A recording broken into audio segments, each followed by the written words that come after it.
This is Hannah Bradford Stone. As you see, Hannah Bradford was born in 1808 and died 1886. She died at the age of 80 years old. She lived in the area from what urban legend was, and she was supposedly the girlfriend of William Williams, which was right over here. He died September 1st, 1848. We're not sure about that, though. What we believe. So, with that being said, we believe that the dates are all wrong, also. We don't believe that they're right at all, because of the way that the story goes, but again, it is urban legend. Hannah Bradford found a small girl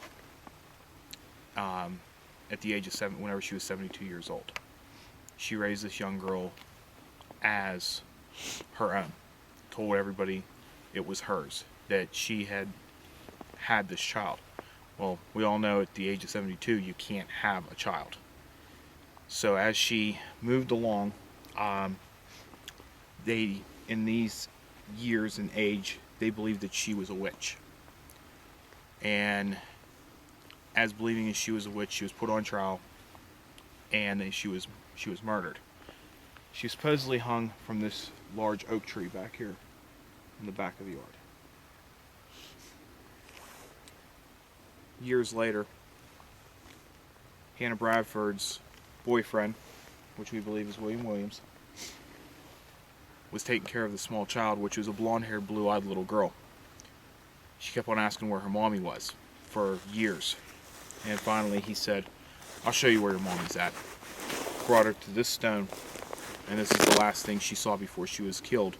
In the back corner of this graveyard, where she was disemboweled. And as the legend goes, she was buried amongst this yard, just pieces and parts. Some of the other stories that have happened up here, well, this is also an epicenter. If you know anything about the Kaufman residence that was down below the Summit Mountain, Mr. Kaufman, not the Kaufman establishment that Kaufman's department stores. It was a family that was related to them somehow. The man went crazy, and he took and killed his entire family. It was a massacre.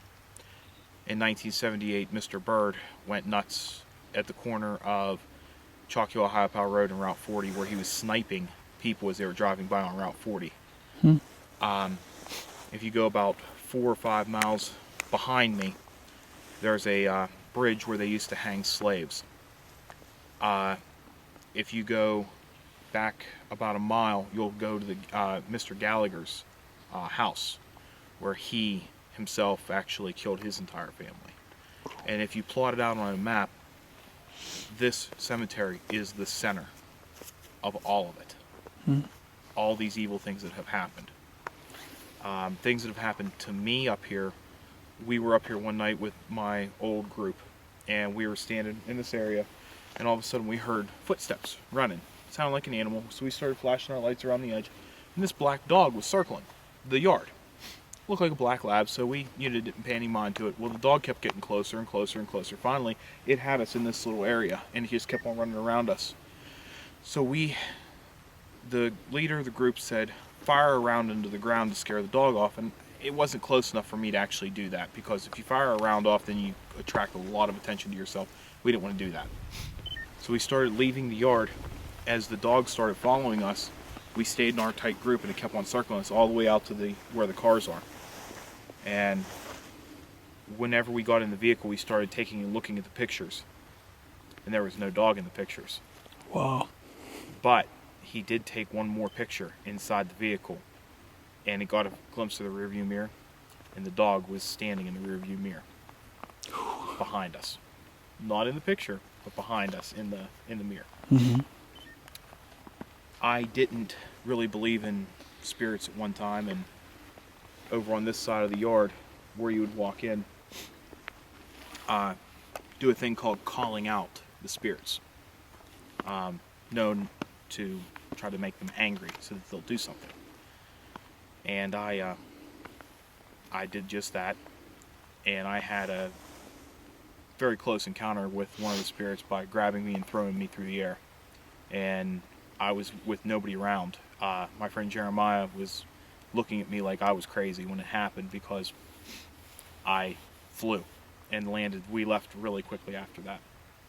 Another time we were here, we were riding quads, and we just rode past the yard. That's all we did, was ride past the yard. And a little light, like the same size as one of these little flashlights, started following us. It just looked like a little bicycle following us, but it was going about 60 miles an hour because we were on pretty fast quads. And it followed us all the way to my cabin over in Deer Lake. And, well, it disappeared, but then we started having strange things happen at the cabin. And needless to say, we sold it because of that.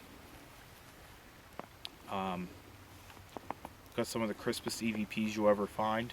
One of them was, we said, can anybody hear the music? Which I'll tell you about in a second. The one EVP said, Earl can. And Earl Wise, is stone, is right back there with the small lantern above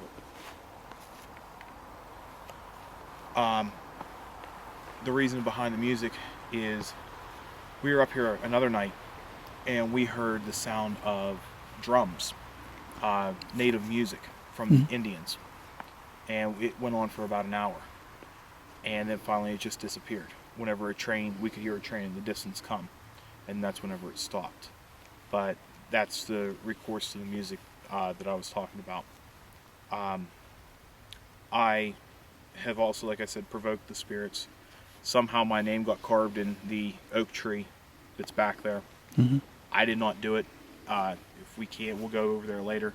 You'll see I'm 6'1", and if I'm going to carve my name into something, I'm going to do it at about chest level, where I have the most pressure. I can push into the tree to carve it with a knife. And this is about 5 feet over, or I'd say a good 2 feet over my head. So I would never carve something up in the air like this. I would carve down here. Exactly.